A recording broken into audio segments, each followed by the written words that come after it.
on get glad and you blibo. Anyway.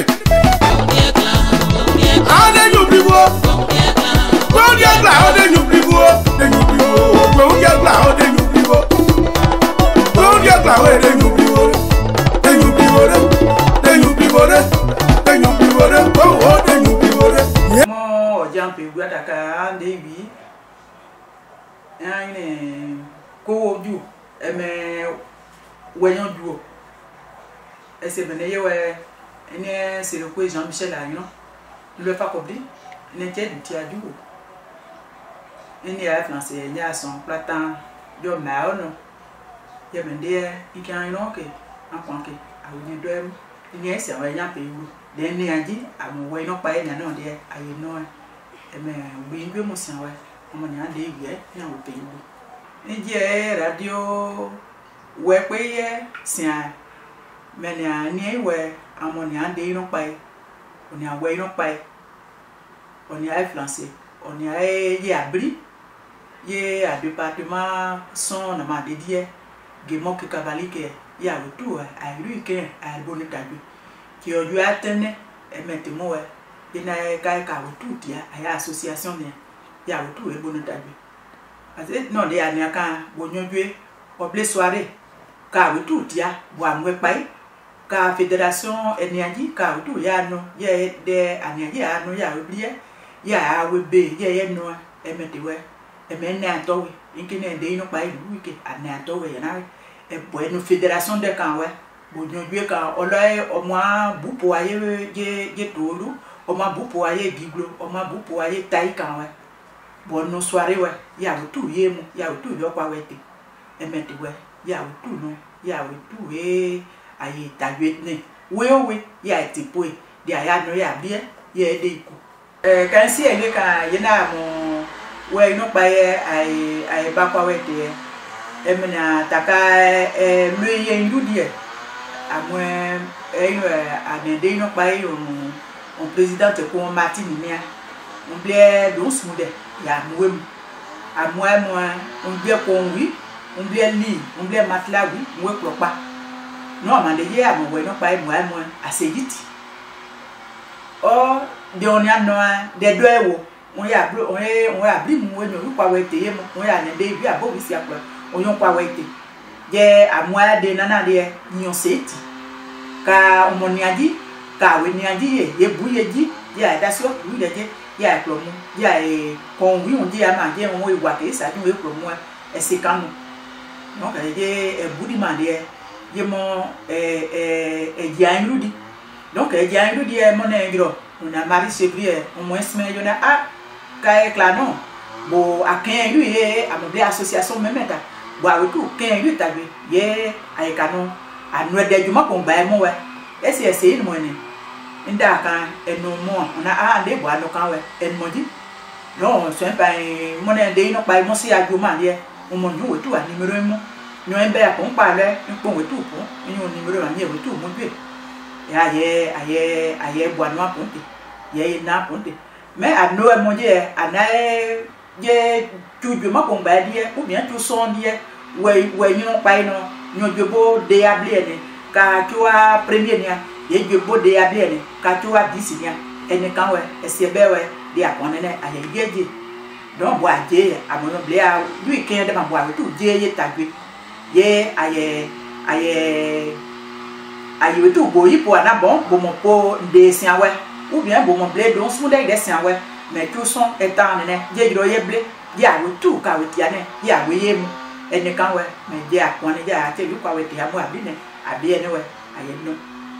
ye green man di ne ye we be na ya tout no un po ni en do bi clay oui ka maturine gira oui ni ka madame Dosso vinia no pai clay vina ta kwa wetu we ne edine a wetu ne bli Leontine wi o Marie Chevrier o no pai clay on ya so nje na de wi e mblon wetu wi ne Monique ze wi tu na mblon wetu wi ne a wetu Marie Thérèse nya wi mblon wetu wi ne on wetu mu ne donc a wetu ne edi amoyon obe ade ake amonama ye association ici à mon là à tout sont à pour ka Julie Julie que ya que vinia blou tout lui on en a eu clac clac du tout ni a loué sinon tout mais comme que dit il y a tante à tout à une établi on veut tout ton accord donc des na mo ka me na wa ya mo we no pa no ya lui kan we ye de ania ya no ne ya we no bo dwe no se block an we ya we de bla e me de we ina mo ni ande we ah we tout yo tout ya son de bla we ye fédération mané ya we tout ye no an kan ouais dia ye ndia kan ya mo ne de you no se e dwo le ke ne du we di we ya we tout no ka ne ya de bonu we ne ya we bonu kan ta ni e que le nya asme emenia amone de no pai on blia webede on se a un paquet eni yi we awo tu we ayeji ya wo tu we don smooth tabi ya wo tu we son tabi ko ya bonu kan we die amone fédération demandé amono e mo ati ya kene ye we nyon tu yo blia webede yo kole onyo amuda on we ki ani do e mo on do se kanu de fiancé monda ma ou bien de fiancé indacien yo adalewe oji no ma lu vi de mon blé association clay bi mais on tout on bon no pa bi ne we no pa mais ne die on bon ya di donc ya que association we tout à rapport ine do e mo ke mais je mon ya we o ya se me na ka tia aya ni de mi no de assez quantité ka association bi ne a tout non assez lui qui et c'est des associations avec même maison ya bonu tabi esiene mais a moyon ni adi pepe ya bonu tabi ye a son tabi pour ya a te bi kwa we de tout non akbaba pon ani enu ada ka ese de jo ni elu we no mo blé esiene e ba di to we na ti ne me a tout tabi pour we ye aye de no no pa do agi blo ka obi e ka mo ni agi blo ta de ne mo ni we te agi blo we a je ka no awe tout abe mu pe we amuya no mon do fa ko bi nse ka no ate fa ko bi nse kanda adwem dere ne projet de ne bangolo aka tout ya no amu ate kwa we awe tout le sonson akowe no we umana anje we ade no pa kan ayu no mana poisson ta yune do lo anu ataye mu do lo anu abe le kene emem de te mon ne aji aya son ta bi po emenama donc amon si aji kebe awe tout di we ya we tout le bon oh pour ouais la dire mon point c'est témoin amenia bueno pa ina ya na bonu tabi ma kan ya we tout ye ka on a ti oju atene mesa yes me kan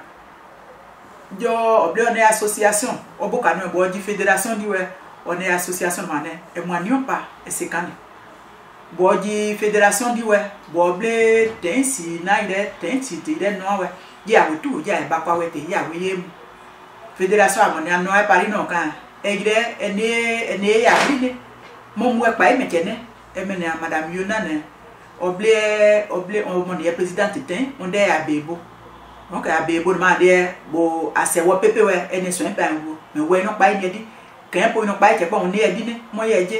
le but que Martine que on est dit on est manjo nyoma de imwe pa ni on yen to nye ja me comme imwe ja so en pa yon pa yo ko ya yon pa yo ka mo don mo awe tout ne di do me mo je ina abo amu abli blewe e no déjà e a son pour joble mais e se de kan ne bo amo no blewe me ne de gba ne e se ni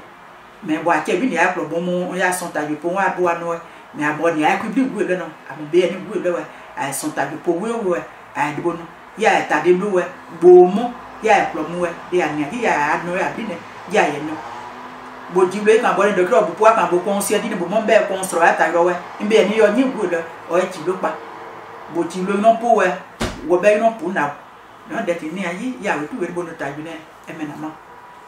donc mon po radio we mo po se mo yo ni aji ye ka mo ane ada bi mo ye nyo tu ye ju owu ye nyo mande ye bo honorable ama lewe nyo sepo ye ki anda wu tu anem en secrétaire Martine wu ye en poncer amonyo ju mo on die blo adia on die Robert adia donc je bene témoin Céleste le amonte pa de bon no an tu adie no no pa mande amonyo kan ayu na bo no kan amanama on go tout une association dit on se sont pour on se dit donc l'association tout on a du bois il y a un tout il dit ouais il y a ouais bon tabi Abri wo dia gla o de